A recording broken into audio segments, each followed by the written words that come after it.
Hola, buenas tardes, mis hermanos. A ver si están por ahí. Vamos a dar unos minutitos. Estamos transmitiendo por medio del Facebook de la Iglesia de Gracia Calvary Chapel. Hoy día lunes 22. Vamos a continuar con el estudio de Jorge Juárez. ¿Cómo estás? Vamos a continuar con el estudio de Primera de Tesalonicenses. Así que vamos a darle unos minutitos para que los hermanos se conecten. Hace un poquito de frío allá por aquí, así que de pronto voy a estar con una chompita, pero menos mal que estábamos un poquito abrigaditos todavía acá en la casa. Vamos a esperar un ratito, unos momentitos para continuar con el estudio. Hola Larry, mi hermano, ¿cómo estás? Orando por ti, mi hermano, por tu salud. ¿Qué tal? ¿Cómo los ha tratado el fin de semana? ¿Qué les pareció la prédica del domingo del pastor, el Salmo 40, la tercera parte? Estuvo muy buena, ¿verdad?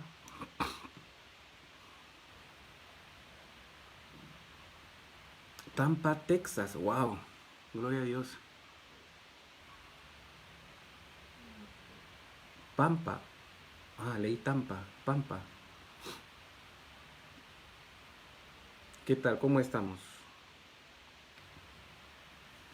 ¿Cómo estamos, hermanos, hoy día? Bueno, ya son 5:02. Estamos estudiando Primera de Tesalonicenses, transmitiendo desde el Facebook de Gracia Calvary Chapel. Solamente para hacerles recordar de que los estudios están siendo almacenados en el Facebook, ¿no? Pero es más fácil encontrarlos en el canal del YouTube. Es decir, ustedes entran al canal del YouTube Gracia Calvary Chapel y ahí van a ver que está todas las series de los estudios que los pastores estamos dando ahí que estamos dando a través del Facebook, que están almacenados. Así que denle like, compartan el canal del YouTube a las personas para poder tener la plataforma. Ya podemos transmitir, estamos haciendo pruebas todavía para transmitir desde el YouTube, pero gracias a Dios se puede. Se logró la meta de pasar los 1000.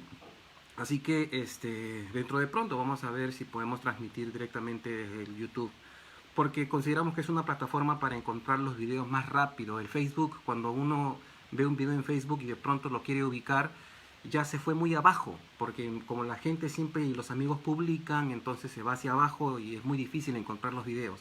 En cambio, en el canal del YouTube, ustedes entran al canal y van a ver los videos ahí, puestos. Ustedes pueden escoger cualquiera y se están agrupando por incluso secciones, por estudios. Entonces es bueno que ahí en el canal ustedes den like y compartan. Y si quieren que cada vez que subimos un video al canal del YouTube les avise, entonces ustedes le dan al costado de la palabrita suscribir, le dan clic a la campanita, de tal manera que la campanita les avisa a ustedes cuando ya un video se subió al canal del YouTube. Esta enseñanza se va a subir también. Estamos subiendo todas las enseñanzas, ¿no? Incluso la alabanza está quedando registrada también allí. Entonces, hermanos, buenas tardes. Simplemente déjenme orar para empezar el estudio. Nos quedamos en el capítulo 2 de Primera de Tesalonicenses. Nos quedamos en el versículo 12, así que vamos a orar, ¿no? Unos segundos para empezar a partir del versículo 13, ¿sí? ¿Les parece? Santo Dios, te agradecemos, Señor, por tu presencia, por tu misericordia, por tu bondad, Señor, porque tú estás con nosotros, Señor, en todo este tiempo. Sabemos, Padre Celestial, que en medio de la crisis mundial que atraviesa este mundo, Señor, la gente corre de aquí para allá, preocupados, asustados, pensando de que todo se está acabando, ¿no? Y bueno, en realidad todo se está acabando. Pero, Señor, a nosotros, tus hijos, estamos confiados en ti, Señor, porque como tu palabra tú dijiste, Señor, cuando todas estas cosas empiecen a acontecer, erguíos, porque vuestra redención está cerca. Y te agradecemos, Señor, porque somos testigos de cómo se están moviendo los eventos, apuntando, Señor, hacia todas las profecías y todas las cosas que se van a cumplir en tu palabra, Señor. Y te pedimos, Señor, perseverancia en estos tiempos, Señor, que nos ayudes a ser fieles, a perseverar en todo sentido, Señor, a vivir una santidad práctica como la que te agrada, Señor, a predicar tu palabra, Señor, a animar a los hermanos, Señor, a decirles de que no estamos solos, que estamos contigo, que tu presencia está con nosotros y que no estamos solos, porque, Señor, tú sabes que a veces flaqueamos, las tribulaciones nos hacen tambalear, pero tú eres nuestra fortaleza, Señor. Y te agradecemos por la oportunidad que nos das, Señor, de poder estudiar tu palabra. En el precioso nombre de Jesús oramos. Amén. Bueno, hermanos, continuamos desde el versículo 13, pero sin antes hacer una breve referencia para que el video no empiece como que de frente saltamos al versículo 13, ¿no? Estábamos hablando el lunes pasado de varias cosas del corazón de Pablo, ¿no? Que la manera en la que Pablo se presenta a los tesalonicenses es una manera ejemplar. Es decir, Pablo siempre no solamente predicaba con palabras, sino con demostración de espíritu de poder, pero también predicaba con el ejemplo, ¿no? Pablo, desde que llegó a Tesalónica, a pesar de que era una ciudad cosmopolita, llena de diferentes culturas y todo, Pablo pudo haber sido tentado en cierta medida de exigir de repente un buen hospedaje, buena comida, etcétera, de cosas, pero no lo hizo. Los de Tesalónica siempre vieron que Pablo era una persona que enseñaba con el ejemplo. Él trajo el evangelio fresco, trajo la palabra de Dios, ¿no? Me imagino que siempre viajaba con su Septuaginta, con los rollos que usaba, ¿no? Y siempre estaba predicando la palabra de Dios, no solamente con palabras, sino también con los hechos. Y su ejemplo de trabajador independiente siempre estuvo allí. Pablo estuvo en Tesalónica solamente 3 semanas. Creo que después visitó 2 veces la ciudad en su tercer y en su segundo y tercer viaje misionero, ¿no? Si mal no recuerdo. Pero todo el tiempo que estuvo con ellos, Pablo siempre estuvo enseñando con el ejemplo. Es decir, saben que yo también, miren, trabajo. Soy apóstol de Cristo, he visto al Señor personalmente, pero también trabajo. O sea, y esto es digno, así que imítenme a mí. Y se angustió tanto de que mandó a Timoteo, lo vamos a ver ahora, y cómo es que por medio de las noticias que él recibió de Timoteo, Pablo prácticamente abre su corazón. Entonces, vamos a dar una leída primero de los versículos 13 hasta el final del capítulo 2. Hoy día vamos a abarcar todo el capítulo 3, Dios mediante, si nos da el tiempo, porque hay varias cosas en las que nos vamos a detener rápidamente, ¿no? Pero que son específicas, pero para después pasar al capítulo 4, que ya es un poquito más escatológico y que trata de estos últimos tiempos y lo que va a acontecer con la iglesia. Entonces leemos desde el versículo 13 que dice, ¿no? Por lo cual, también nosotros, sin cesar, damos gracias a Dios de que cuando recibisteis la palabra de Dios, que oísteis de nosotros, la recibisteis no como palabra de hombres, sino según en verdad, la palabra de Dios, la cual actúa en vosotros los creyentes. Porque vosotros, hermanos, vinisteis a ser imitadores de las iglesias de Dios en Cristo Jesús que están en Judea, pues habéis padecido de los de vuestra propia nación las mismas cosas que ellos padecieron de los judíos, los cuales mataron al Señor Jesús y a sus propios profetas, y a nosotros nos expulsaron, y no agradan a Dios, y se oponen a todos los hombres, impidiéndonos hablar a los gentiles para que éstos se salven, así colman ellos siempre la medida de sus pecados, pues vino sobre ellos la ira en extremo. Como ustedes saben, a mí siempre me gusta leer primero la sección y luego abarcamos, si es que es necesario, versículo por versículo. Porque nos gusta hacer bastante, nos gusta escudriñar bien qué es lo que el texto nos quiere decir. Entonces, del versículo 13 yo desprendo o saco 2 cositas de acá, estudiando el original, el griego. ¿Por qué? Porque el griego, ustedes saben que es una lengua que tiene una riqueza en significado, ¿no? Muy amplia, ¿no? Incluso mejor que la del español, que tiene muchos sinónimos. Pero, por ejemplo, por alguna razón el Señor escogió el griego, pues para que se escriba el Nuevo Testamento en el griego koiné, el griego popular de la época.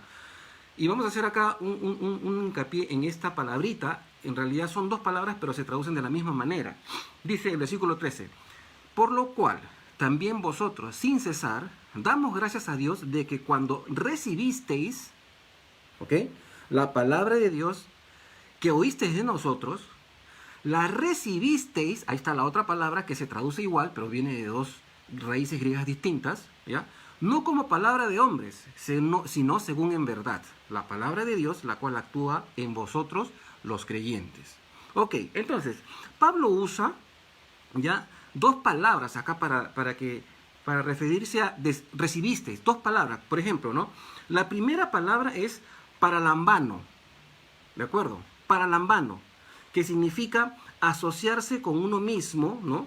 O estoy leyendo la concordancia Strong, o en cualquier acto o relación familiar o íntima. Entonces, por analogía, es como asumir, ¿no? Como aprender, como recibir, como tomar.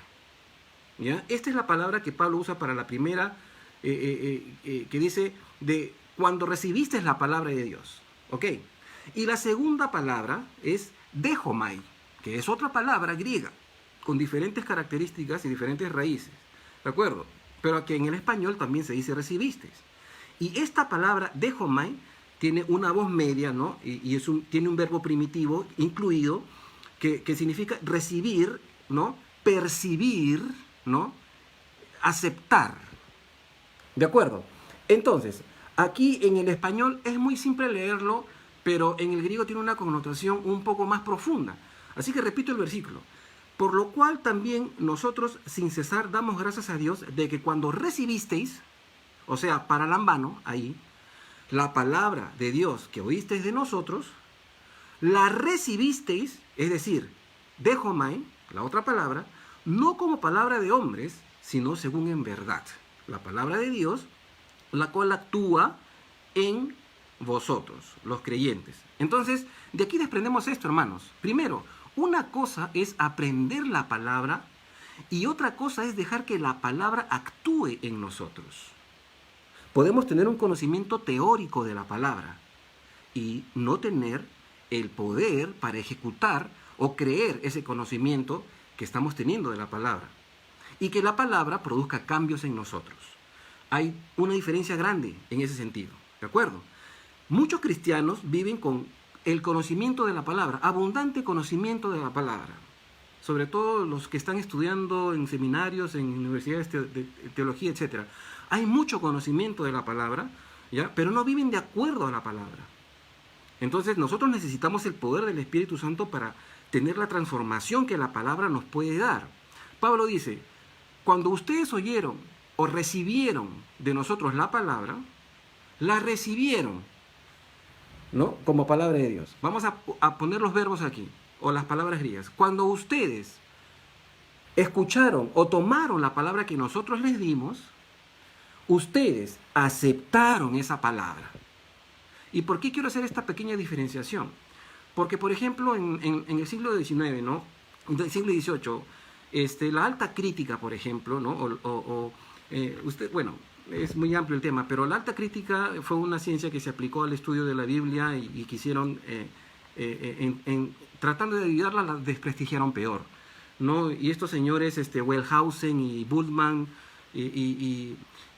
hicieron unos estudios y aplicaron a la Biblia ciertas cosas que básicamente, en resumen, para hacer la historia corta, dijeron, por ejemplo, ¿no? Como los documentos JEPD, que son unas teorías, ¿ya? Que dice de que todo el Pentateuco, incluyendo la Torá, fue escrito durante el exilio de los que estaban en Babilonia, regresando a su tierra para darles una sensación de nacionalismo al pueblo que estaba regresando y para darles una identidad.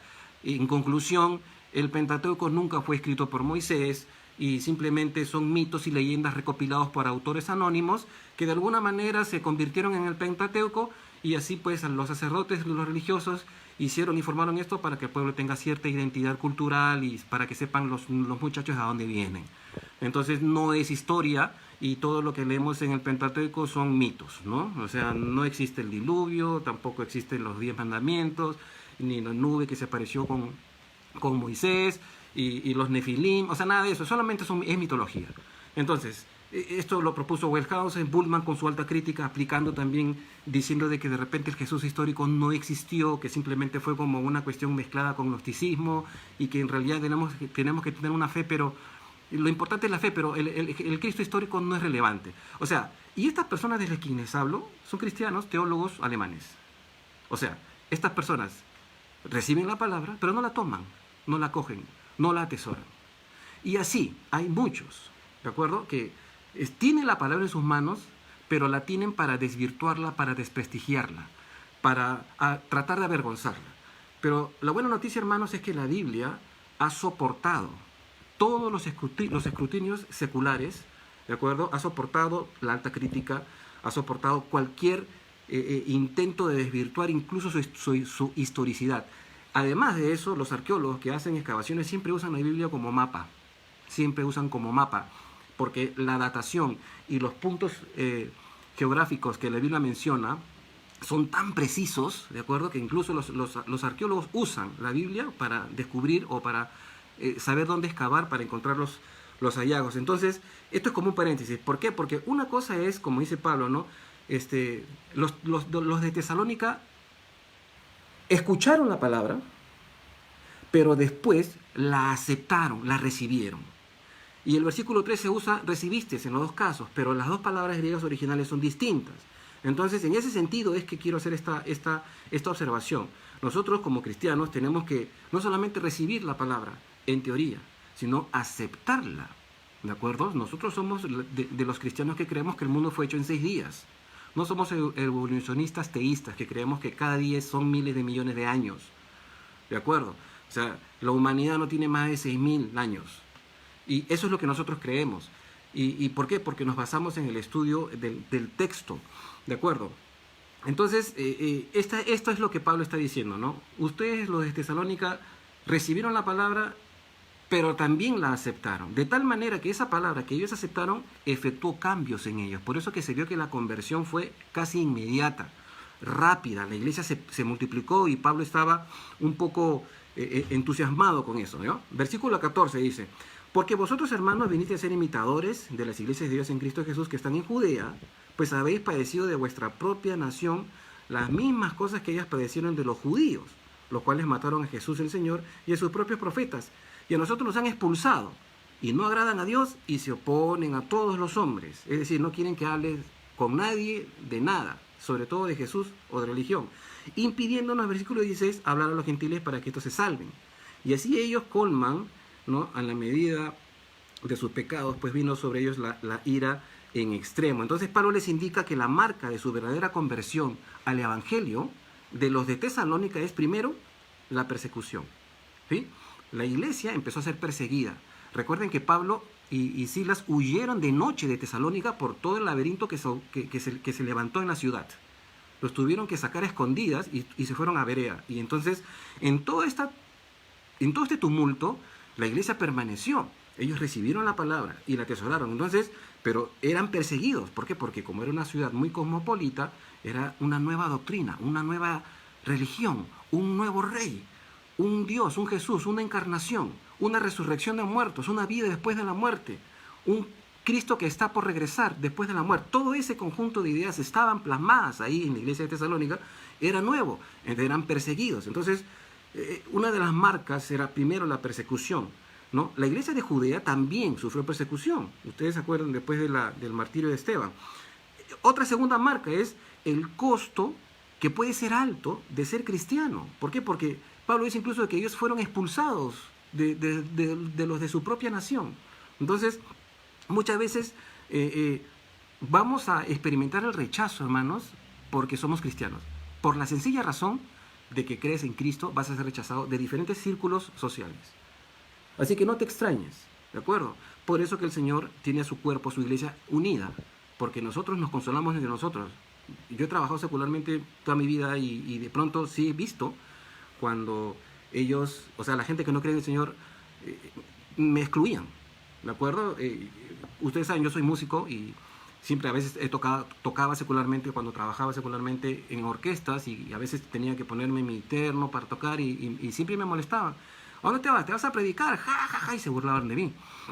Y así, porque para ellos es burla, pero es como que es la marca y los distintivos de que realmente el Evangelio ha penetrado nuestras vidas, porque somos perseguidos y segundo porque el costo de ser cristiano es alto.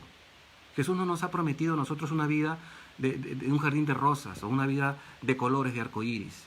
Jesús dijo bien claro: en el mundo tendréis aflicción, pero confiad, yo he vencido al mundo. Y tercero es la oposición a la predicación del Evangelio a las personas. ¿Cuántas veces en tu trabajo has querido hablarle a alguien y de pronto simplemente no te dejaron o te amenazaban y de repente te decían: si sigues hablando de esto, entonces, hermano, mejor te retiras, ¿no? O no hables de esto o cualquier otra cosa, pero acá no se habla de religión ni de Jesús, etcétera, ¿no? Entonces, en algún momento vamos a padecer por alguna de estas razones. Y esto es seguir el camino de Jesús, que él también fue perseguido por lo que él predicó, su propio evangelio. Versículo 17. Pero nosotros, hermanos, separados de vosotros por un poco de tiempo, ¿no?, de vista pero no de corazón, tanto más procuramos con mucho deseo ver vuestro rostro, por lo cual quisimos ir a vosotros. Yo, Pablo, ciertamente, una y otra vez, pero Satanás nos estorbó. O sea, es como que Pablo y Silas fueron arrancados de la iglesia salónica por la persecución, pero se quedaron como que querían pasar más tiempo. Entonces Pablo está expresando su corazón y les dice que quiere verlos otra vez. Entonces, no solo es bueno orar los unos por los otros, sino también frecuentarnos. Sé que esto ahorita es imposible, hermanos, por la pandemia, no podemos hacerlo. Y cuando volvamos a nuestra nueva normalidad, vamos a tener que cambiar ciertos aspectos culturales, como darnos la mano o saludarnos besito en el cachete, como hacemos aquí en Hispanoamérica, ¿no? Que en algunos países son hasta 2 besitos, o hasta 3, no lo sé. Pero ya esto va a cambiar, ¿no? Cuando Pablo dice saludaos los unos a otros con ósculo santo, con beso santo, eso ya, bueno, no es un pecado no hacerlo, pero la nueva normalidad, hasta que salga la vacuna, pero aún así podemos frecuentarnos de muchas maneras, hermanos. Una llamada telefónica, el WhatsApp, el Messenger, ¿no? Una videoconferencia de vez en cuando con los hermanos, para acompañarnos, para exhortarnos y animarnos de que no estamos solos, ¿de acuerdo? Eso es importante. Sí, entonces no hay que perder esa sensibilidad que tiene que haber entre nosotros. Pablo decía, y Satanás nos estorbó. Ahora, la pregunta es, ¿cómo es que Satanás estorba algo que es de Dios? O que Dios quiere que se haga, ¿no? O sea, el versículo dice, por lo cual quisimos ir a vosotros. Yo, Pablo, ciertamente, una y otra vez, versículo 18, pero Satanás nos estorbó. Entonces, ¿cómo sabía Pablo que fue Satanás quien lo estorbó? Pablo estuvo hablando en sentido figurado, aquí cuando escribía esto, ¿no? O de repente supo por revelación que Dios realmente le había dicho que era Satanás quien se estaba oponiendo, ¿de acuerdo? Entonces, hay que examinar estas cosas. ¿Por qué las quiero tocar? Primeramente porque hay que entender lo siguiente, hermanos. Muchos cristianos se la pasan reprendiendo a Satanás a cada rato. Te reprendo, Satanás, te reprendo, Satanás, te reprendo, Satanás. Ya, pero el kit del asunto es este. Estoy un poquito afónico. El kit del asunto es este. Satanás no es omnipresente. Entonces, si Satanás está aquí, no está allá. Si Satanás está en Sudamérica, no está en Europa. Y si está en Asia, no está en Estados Unidos. Porque no es omnipresente. Entonces, estos cristianos que se la pasan reprendiendo a Satanás, que creen que es Satanás mismo, el Lucifer, Luzbel, el lucero de la mañana, que viene a fregarlos y a atormentarlos personalmente, ¿no? Pero en este caso, Pablo dice, Satanás nos estorbó. Entonces, simplemente como salvedad, como aclaración, Satanás no es omnipresente y no está fregando a todo el mundo necesariamente. Él está acusándonos y incluso, según el libro de Job, tiene acceso a la presencia de Dios. Es algo un poco profundo, pero es verdad. Y es el acusador de los hermanos. Entonces, lo que sí hay, hermanos, lo que sí hay una hueste demoníaca que le obedece, ¿de acuerdo? Satanás, él arrastró la tercera parte de los ángeles de Dios y se los trajo con él, y sus huestes demoníacas sí hacen que el poder de Satanás tenga el mundo como lo tiene el mundo, como está el mundo ahora, ¿de acuerdo? Pero no hay que estar viendo al diablo y al demonio a cada rato en todo, ¿de acuerdo? Ahora, podemos discernir que sí, efectivamente, en algunos momentos de nuestras vidas podemos sentir oposición espiritual, y es real, porque hay una batalla espiritual detrás de nosotros, ¿no? Y los ángeles de Dios están ayudándonos, aunque no los veamos. Pero hay que discernir cuándo realmente es oposición humana, una oposición humana porque simplemente hay gente que odia a Cristo y punto, ¿no? Pero una oposición diabólica es diferente, ¿de acuerdo? O simplemente Dios te está diciendo no y tú estás forzando las cosas. Hay que tener este discernimiento, ¿de acuerdo? Entonces, porque por ejemplo en Efesios 6:12 dice que nosotros, nuestra batalla no es contra carne ni sangre, sino contra huestes espirituales de maldad en las regiones celestes. Y esto hay que saberlo bien claro. Entonces tampoco se trata de estar viendo a Satanás en todo o en cada cosa que nos suceda a nuestro alrededor, ¿no? Entonces hay que estar muy concentrados más en el estudio de la palabra que estar viendo al diablo hasta en el azúcar, como hay en los libros por ahí. Entonces tenemos que tener esto en cuenta, hermanos. Vamos avanzando. Versículo 19. Porque ¿cuál es nuestra esperanza o gozo o corona de que me gloríe? Está haciendo preguntas retóricas Pablo hacia sí mismo, ¿no? ¿No lo sois vosotros delante de nuestro Señor Jesús, de nuestro Señor Jesucristo en su venida? Vosotros sois nuestra gloria y gozo. Entonces Pablo está diciendo que su esperanza, su gozo, su recompensa es la misma vida ejemplar de los de Tesalónica. Para el apóstol lo primordial era el crecimiento de cada creyente en Tesalónica, no solo en números, sino en calidad. y en el testimonio que se hacía notorio por todas partes. En otras palabras, el fruto de una verdadera conversión al Evangelio. O sea, el apóstol se regocijaba de que veía que la palabra había producido fruto en los de Tesalónica, de tal manera de que en toda Macedonia se escuchaba del buen testimonio de estos nuevos cristianos. Y eso era lo que prácticamente llenaba el corazón de Pablo, lo ponía henchido, Pablo se gloriaba, se gozaba de esta situación. ¿Por qué? Porque veía que su trabajo no había sido en vano. Muchas veces, nosotros que estamos predicando y enseñando y haciendo consejería y todo, vemos que una y otra vez, a veces la gente nos pide consejería y aconsejamos, pero no hay avances, no hay progreso, ¿de acuerdo? Entonces, oramos para que el Espíritu Santo actúe de manera poderosa en las personas. ¿Por qué? Porque una cosa es, como estamos estudiando en esta sección de la Escritura, una cosa es recibir la palabra, pero en teoría, que se queda acá como un conocimiento básico, y otra cosa es aceptar esa palabra, ¿no? De tal manera de que por medio del Espíritu Santo la palabra actúe en nosotros y haga la transformación necesaria que tiene que hacer. ¿De acuerdo? La primera transformación que necesitamos nosotros es la del corazón, hermanos. Porque si nos miramos como con un espejo frente a la palabra de Dios, la palabra de Dios nos va a sacar todas las cochinaditas que están metidas ahí, en el corazón. Y eso es lo que necesitamos nosotros. Necesitamos ser limpiados por la palabra del Señor. Entonces, con esto cerramos el capítulo 2, ¿no? Y ahora entramos al capítulo...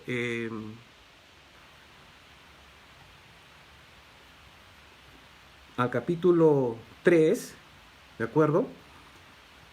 ¿Ya? Y no lo voy a leer seguido porque va a tomar más tiempo, pero vamos a leer por secciones, ¿de acuerdo?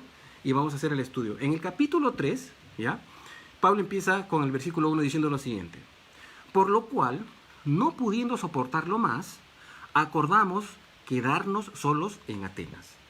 Y enviados a Timoteo, nuestro hermano, servidor de Dios y colaborador nuestro en el Evangelio de Cristo, para confirmaros y exhortaros respecto a vuestra fe, a fin de que nadie se inquiete por estas tribulaciones, porque vosotros mismos sabéis que para esto estamos puestos.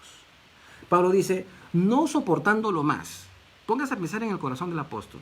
Llega a Tesalónica, lo reciben bien, ve que la palabra produce fruto, los de Tesalónica crecen y tienen un buen testimonio, y luego Pablo tiene que salir de noche corriendo con Silas y con Timoteo, y de pronto vuelve a Timoteo, lo devuelve o lo manda otra vez para tener noticias de qué es lo que está pasando en Tesalónica. Entonces, estas noticias de que le está trayendo a Timoteo le están dando gozo al corazón de Pablo, pero Pablo expresa su corazón, dice, no soportándolo más. Son palabras muy profundas, ¿no? Entonces, son las palabras de un pastor que se identifica estrechamente con quienes el Señor le ha conectado, ¿no? El ministerio muchas veces, hermanos, es solo. El ministerio es duro, es solo. A veces no se quiere aceptar o no se quiere querer mucho, pero el ministerio a veces es soledad total. Después de enseñar, predicar y exhortar y animar y consolar a todo el mundo, de pronto uno se queda solo mirando el techo. Porque muchas personas asumen de que, como sabemos la palabra, no sufrimos. Y no es así, ¿de acuerdo? A veces el ministerio es muchas veces traumático, es estresante. ¿Ya? Tenemos pastores que enferman a nivel mundial, ¿no? En Canadá, el pastor Quinn ahora poco falleció de un cáncer súbito que le dio. Cargar con el peso de la responsabilidad de la administración de la palabra y enseñar correctamente y no enseñar cosas que no son de la palabra es una responsabilidad muy grande. Entonces, y es un estrés muy grande. Oración continua por todas las ovejas y preocupación continua. A Pablo lo mantenían así, ¿no? Todas estas emociones. Entonces, es estresante, es traumático. Y de pronto Pablo estaba pensando, ¿y qué pasó con los hermanos de Tesalónica? Entonces manda a Timoteo. Y cuando Timoteo regresa con la buena noticia, Pablo dice, wow, gloria a Dios, todo está bien. El Evangelio y la palabra sí ha calado, ha penetrado en el corazón de los de Tesalónica, de nuestros hermanos. Entonces, la gente piensa que los pastores no sufren porque conocen la palabra, pero ya lo dije, no es verdad, ¿no? No se imaginan los ataques diabólicos que vienen en todos los frentes, ¿no? Entonces Pablo estaba tan angustiado que mandó a Timoteo para tener noticias y llevar la palabra de confirmación y fortaleza por medio de Timoteo, ¿no? Para resolver algunas incógnitas que tenían los de Tesalónica con respecto a lo que vamos a tratar en el capítulo 4 la próxima semana. Entonces, les recuerda también que justo para eso están puestos ellos. Entonces, esto es un sentido que no está bien claro en el original griego. Entonces, hay una ambigüedad en el sentido que dice, para esto estamos puestos. Entonces, o uno, que el Señor los ha puesto a ellos para padecer como Pablo sabía que tenían las marcas del sufrimiento por la predicación del Evangelio, ¿no? O que Pablo había sido puesto justamente para consolarlos a los hermanos, ¿de acuerdo? Y que tenía todo el derecho de preocuparse porque los hermanos estén bien, ¿no es cierto? En este doble significado podemos aceptar esto, ¿no es cierto? Entonces, en ambos sentidos, ¿no? Para hacer un soporte, pero también como para sufrir la persecución. Pablo está hablando, no está claro el texto original, pero ambos sentidos los aceptamos. Y hay algo importante acá también, hermanos, que quiero hacer un pequeño énfasis. Donde hay un Pablo, siempre va a haber un Timoteo. ¿Qué quiero decir con esto? Que normalmente las iglesias no se manejan a capricho del pastor solas. De pronto cuando son nuevas o jóvenes, sí. Pero la tarea también es que el pastor tenga un cuerpo de pastores o ancianos, ¿de acuerdo? Consejería de gente de peso en la fe, no necesariamente ancianos de edad. Entonces, y estos son los soportes que el pastor necesita para que se pueda cuidar bien a toda la grey, a todo el rebaño, ¿de acuerdo? Y esto es lo que estaba haciendo Pablo. Pablo estaba mandando a Timoteo, separándose de su mano derecha, mandando a Timoteo para consolar a los de Tesalónica, pero también a la vez para recibir noticias de cómo estaban andando ellos. Entonces, Timoteo era un colaborador, ¿de acuerdo? Pero de peso. Estaba un poco muchacho todavía, pero después vemos, cuando escribe Pablo a Timoteo, lo deja como pastor de pastores en algunas regiones, y para que también él esté ahí cuidando la grey y supervisando que no se enseñe una doctrina que sea diferente a la que han enseñado los apóstoles. Entonces, estos son colaboradores. Y repito, donde hay un Pablo siempre hay un Timoteo. ¿De acuerdo? Entonces, Pablo era sensible a las inquietudes que perturbaban a los de Tesalónica, ¿no? Y él dice, no soportándolo más, mandamos a Timoteo. Y es importante ver el corazón de Pablo y la preocupación genuina que él tenía por los de Tesalónica, ¿no? Por eso es propicio siempre estar orando, hermanos, por los pastores. No se olviden de hacerlo. Versículo 4. Porque también estando con vosotros, estamos en el capítulo 3, versículo 4, porque también estando con vosotros os predecíamos que íbamos a pasar tribulaciones, como ha acontecido y sabéis. Si en alguna iglesia, y esto se los digo de manera categórica, hermanos, si en alguna iglesia o cualquier lugar les enseñan que los cristianos no vamos a padecer, ¿ya? Que enseñan que podemos crear nuestro propio futuro por medio de nuestras confesiones, que podemos crear nuestra propia realidad, imaginando nuestra realidad, confesándola y haciéndola real en el mundo material, ¿no? Si empiezan a escuchar doctrinas como estas, salgan corriendo de ahí, ¿de acuerdo? Porque eso no es el Evangelio, ¿ya? Eso tiene un trasfondo esotérico, ¿de acuerdo? Un trasfondo que no es el cristianismo. La iglesia primitiva padecía persecución, ¿de acuerdo? Y el Evangelio es estar contra el mundo. Y los cristianos siempre vamos a caerles gordos a todo el mundo, por la sencilla razón de que somos cristianos. Entonces, tenemos que examinar bien qué se nos está enseñando. Lo que enseñamos en Calvary Chapel, ustedes mismos, a ciencia cierta, al 100%, recíbanlo, pero escudriñen ustedes mismos lo que enseñamos. Si está de acuerdo a lo que va con lo que la palabra enseña, ¿de acuerdo? Entonces Pablo no presentó nunca un evangelio barato, ni simple, ni de prosperidad inmediata, ¿no? Incluso él veía como algunos de sus compañeros y hasta él mismo padecían algunas enfermedades.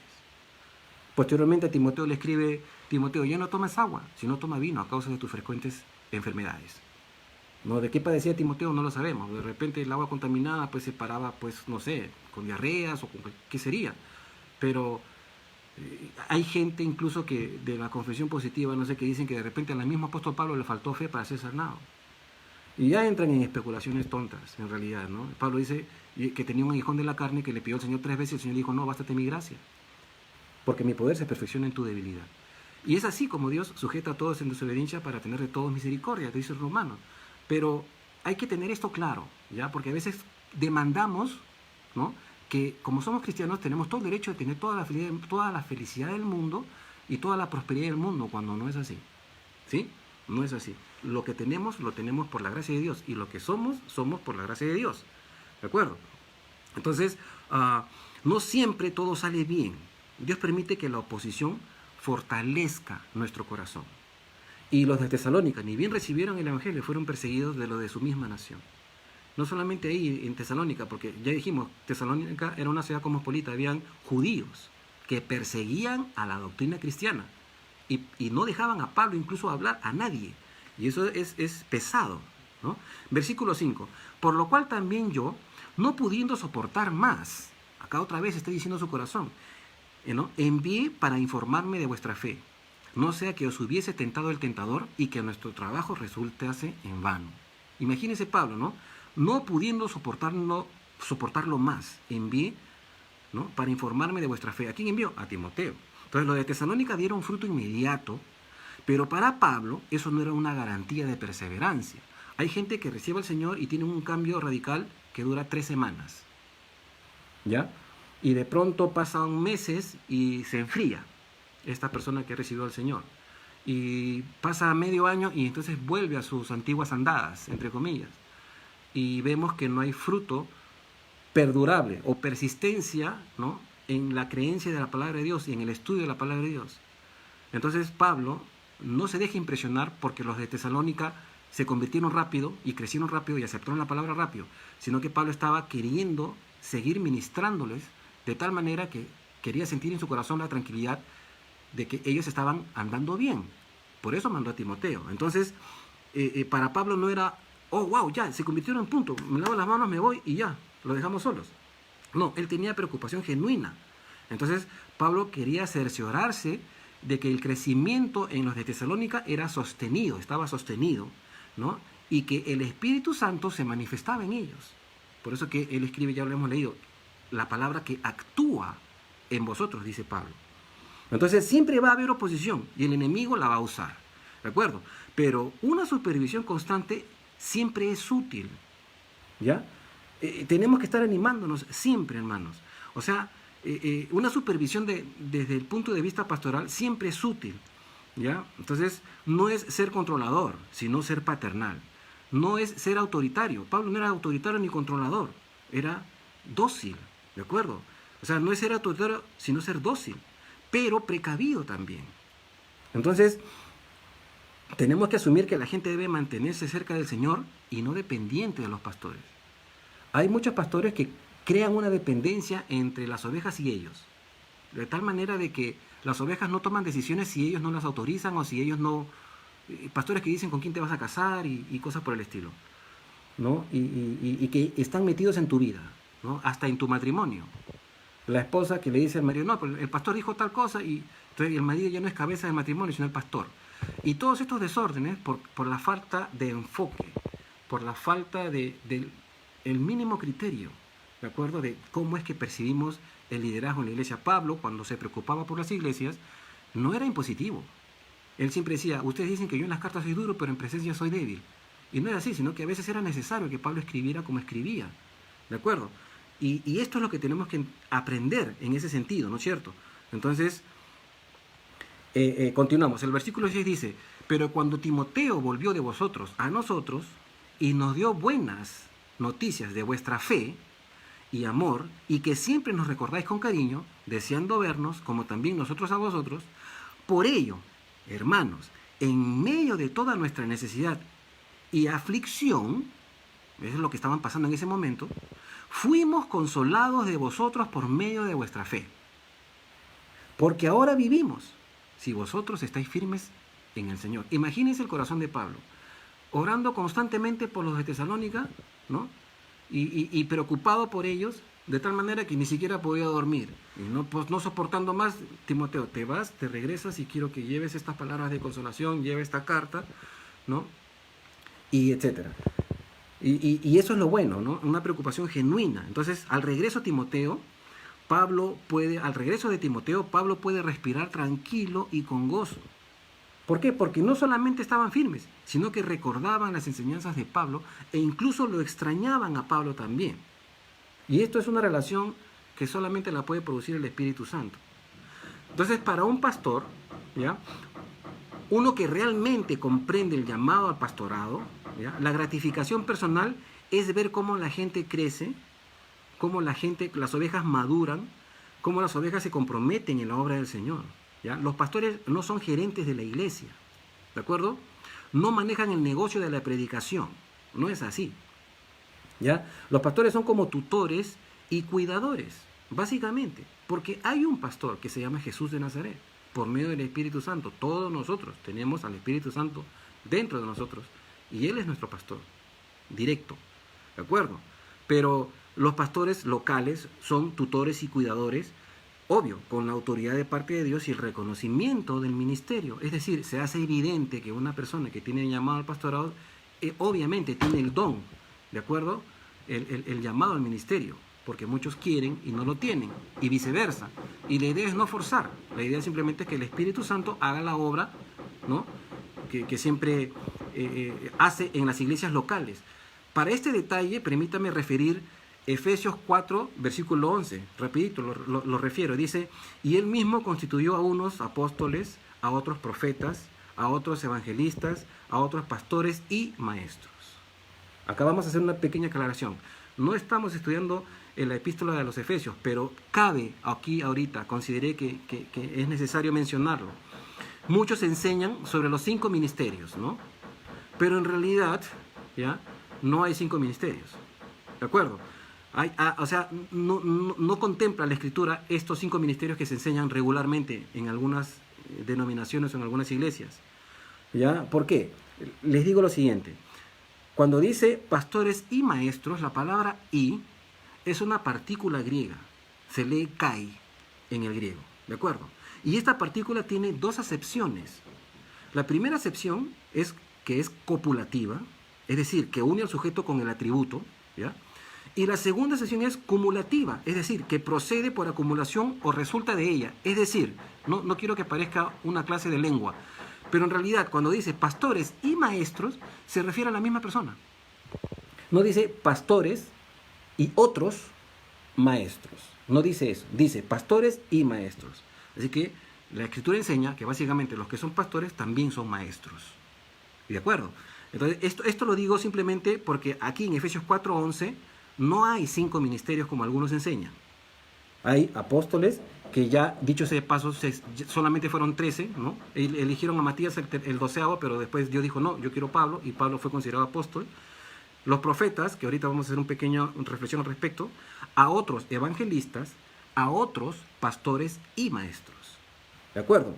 Entonces, por propiedad simple, al momento de leer este texto de Efesios 4:11, en su manera más simple gramatical, pastores y maestros pertenecen al mismo sujeto. O sea, y él mismo constituyó a esos otros pastores y maestros. Entonces, no es bíblico hablar de 5 ministerios. Pablo no menciona 5 ministerios. Acá solamente menciona 4. Pero en la actualidad, haciendo la aclaración, en la actualidad se asume que los misioneros, los que salen a hacer misiones, son considerados como si fueran apóstoles porque llevan el evangelio y no solamente predican una semanita, sino que se quedan a vivir a ese lugar de repente por años. He trabajado con varios ministerios de misioneros que han pasado años en regiones. Un hermano muy querido que es de Estados Unidos, Eric Opland, estuvo en Cajamarca cuando estábamos apoyando al Colegio Bíblico durante varios años y de ahí fundaron una iglesia y dejaron una iglesia y se fueron a Chile por años y ahora están en Chile igual y formaron otra iglesia en otra provincia acá del Perú y esto es un misionero, es como una persona que no solamente va y predica y cobra por predicar en cada auditorio, no, es una persona que va y se queda a vivir en esa ciudad y pasa tiempo de su vida, invierte parte de su vida viviendo con las personas por años, sembrándoles bien la palabra de Dios. Esos son como los misioneros ahora, ¿no? Los profetas de la iglesia primitiva a veces predecían situaciones, pero no eran profetas a la manera de los profetas del Antiguo Testamento, los profetas mayores o los profetas menores, no eran así. Por ejemplo, tenemos el caso de Agabo, ¿no? Que agarró el cinto de Pablo, esto está en Hechos 21, y dijo, así van a hacer con el varón de quien es este cinto, lo van a pesar en Jerusalén. Pero Pablo, o sea, a pesar de esta profecía, Pablo fue a Jerusalén y efectivamente lo apresaron. Pablo estaba siendo preparado por el mismo Señor sabiendo lo que le iba a pasar. Retrocediendo un poquito más, Pablo siempre supo que iba a sufrir persecución. Ananías se lo dijo, cuando le puso las manos y oró por él para que él recuperara la vista. Así que no era novedad para él eso. Entonces, en Hechos 13 también, por ejemplo, leemos que hay apóstoles, habían maestros y profetas, y dijo el Espíritu Santo: apartarme a Pablo y a Bernabé para la obra a lo que los he llamado, ¿no? Entonces, los profetas no eran profetas a la manera del Antiguo Testamento, sino que predecían situaciones locales, de acuerdo a situaciones que estaban en ese momento. Ahora, básicamente, hermanos, todos somos profetas en un sentido figurado. ¿Por qué? Porque todos tenemos al Espíritu Santo. Y cuando tú llevas la palabra a alguien y le citas la palabra a alguien, es como si estuvieras profetizando, ¿ya? Entonces, aparte de estos ministerios que mencionan en Efesios 4:11, las iglesias tenían ancianos, ¿no?, que podrían ser tanto pastores como maestros, o personas con conocimiento y testimonio fiel de la palabra de Dios. ¿De acuerdo? Y luego también estaban los diáconos, que se encargaban de la logística, ¿no? Estaban los obispos de la parte espiritual y los diáconos que se encargaban de la logística, como Esteban, por ejemplo, ¿no? Esteban era un diácono, ¿no? Pero igual era lleno del Espíritu Santo. Entonces, para resumir esta partecita nomás, quiero dejar esto rapidito. Los apóstoles solo fueron 13. ¿Y cuál era la condición? Tener el llamado de Dios y haber visto a Jesús personalmente, ¿no? En 1 Corintios 15, Pablo afirma su ministerio: ¿no he visto yo mismo al Señor? ¿No? Los profetas en el Antiguo Testamento, ¿no?, el Espíritu Santo reposaba sobre algunos hombres. Recuerden que la gente del Antiguo Pacto no recibían el Espíritu Santo como lo recibimos nosotros. ¿De acuerdo? El Espíritu venía sobre ellos, no en ellos. Después de la muerte de Jesús, el Espíritu Santo entra en el ser humano. Eso se llama el nuevo nacimiento. Recuerden este evento cuando Jesús ya estaba resucitado y caminando con algunos discípulos, les dijo: recibid el Espíritu Santo, y sopló sobre ellos.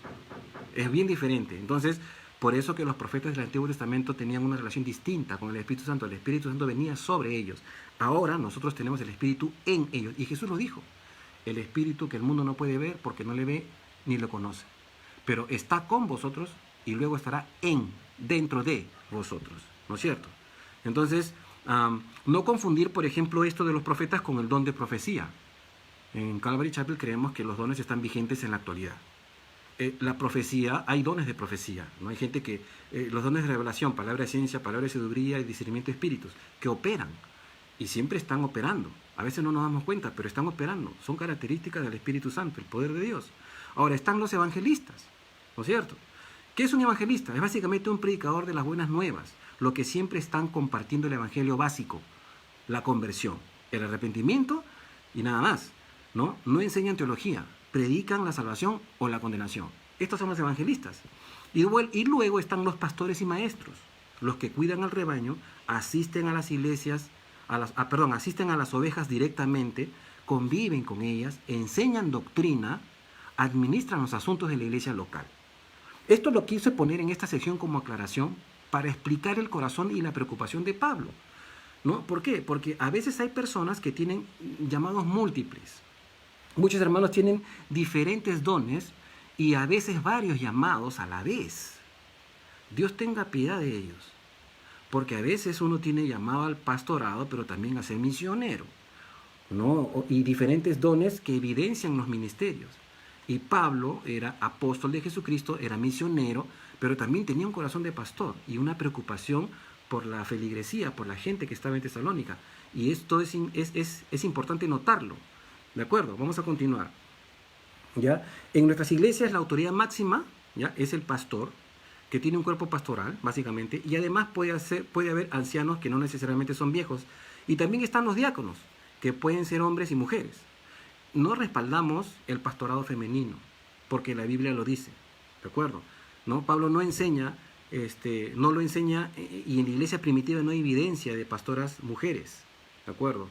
Entonces, sin embargo, hay hermanas que tienen dones y ministerios que pueden liderar, pero esto no hay pastoras en la iglesia, no lo evidencia.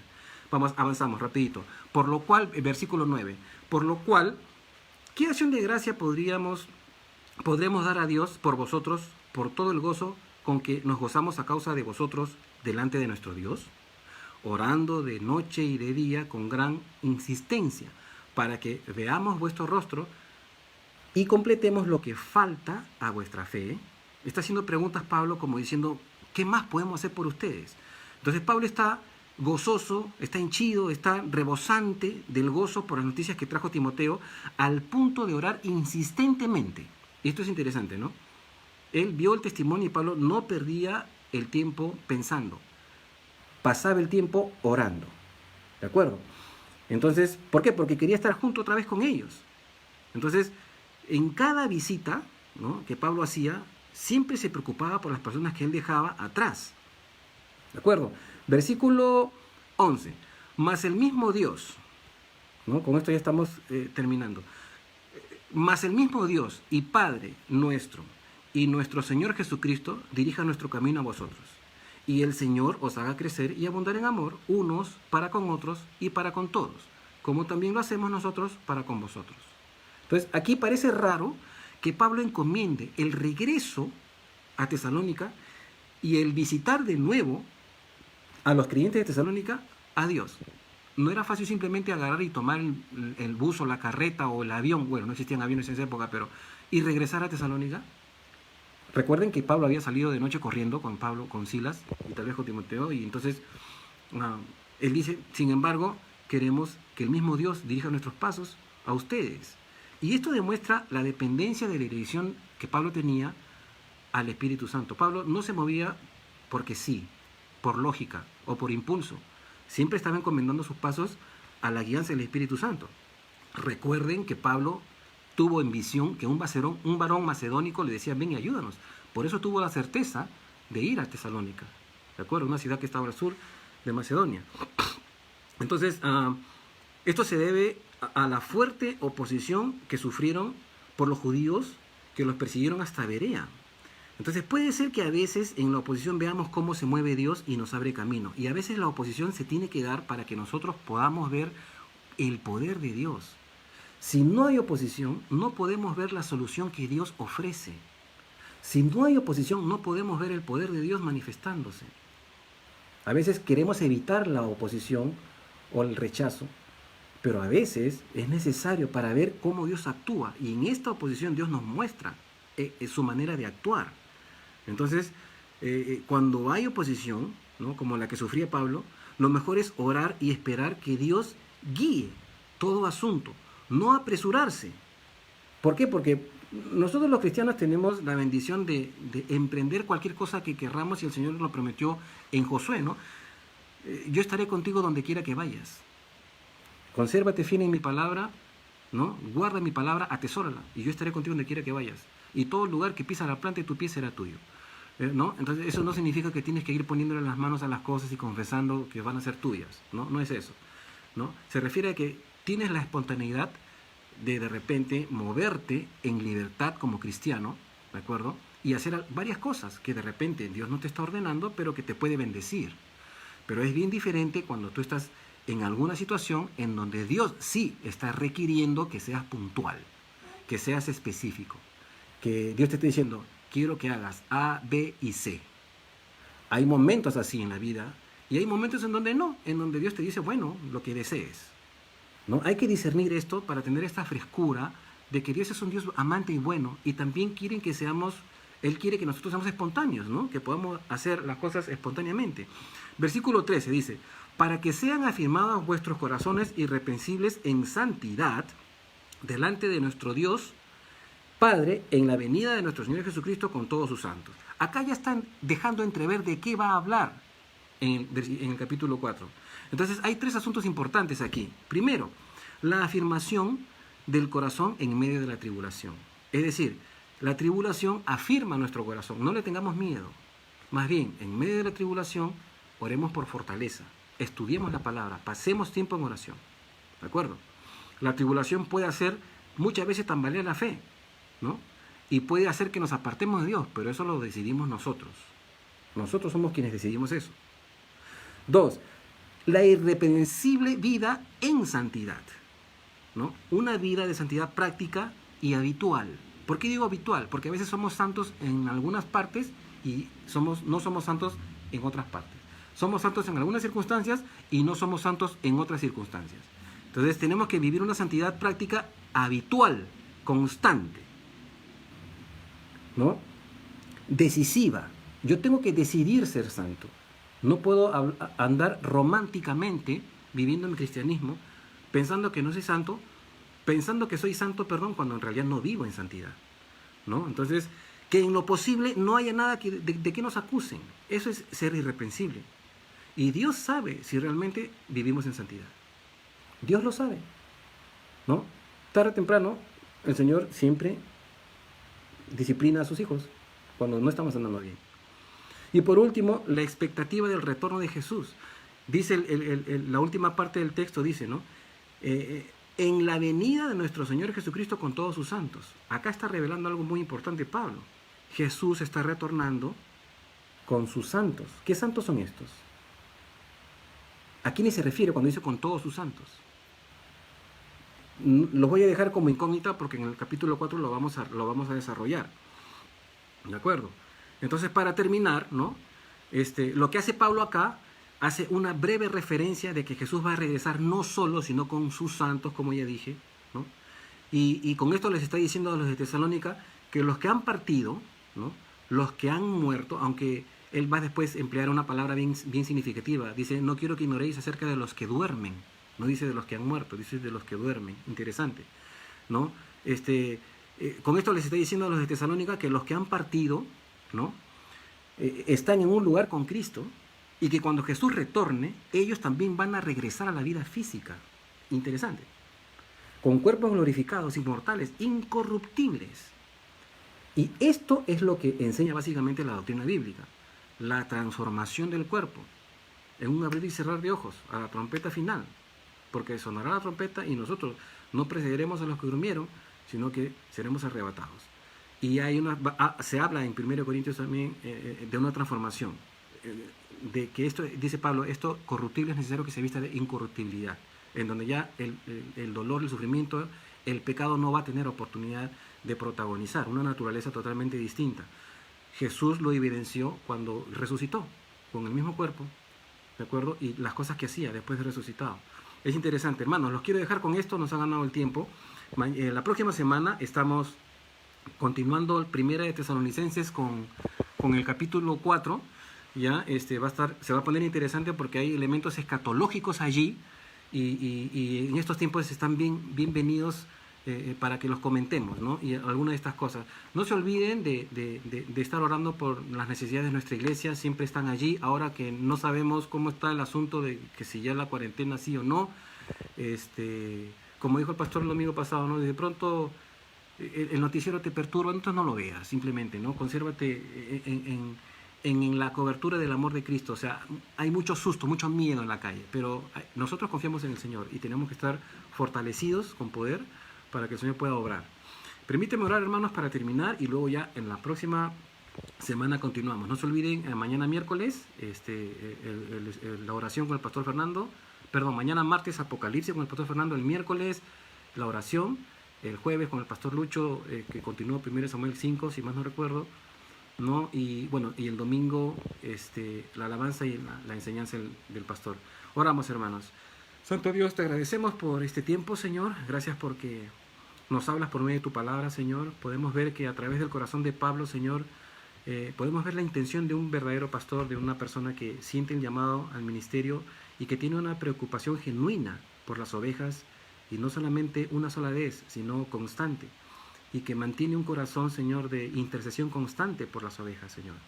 Y esto nos enseña a todos nosotros que tenemos que estar pendientes los unos de los otros, orando, intercediendo, sin cesar los unos por los otros en nuestra iglesia, en el ministerio, Señor. Porque el enemigo siempre va a oponerse, como lo dice Pablo aquí en lo que hemos visto, y siempre va a haber tribulación de gente que tal vez odia a Cristo Jesús, y odia todo lo que es el Evangelio y todo lo que la religión, entre comillas, para ellos representa, pero, Señor, sabemos que lo hacen en su ignorancia porque no te conocen. Fortalécenos, Señor, oramos por las necesidades económicas de todos los hermanos, Señor, suple cualquier necesidad que esté pasando y de salud también, Padre. Gracias por este tiempo, Señor, te bendecimos y te adoramos en el precioso nombre de Jesús. Amén. Hermanos, gracias por vuestra paciencia, son 1 minuto, o ya son las 6, y así que nos vemos el próximo lunes a la misma hora y por el mismo canal. No sé de dónde saqué esa frase, pero bueno. Dios les bendiga, hermanos.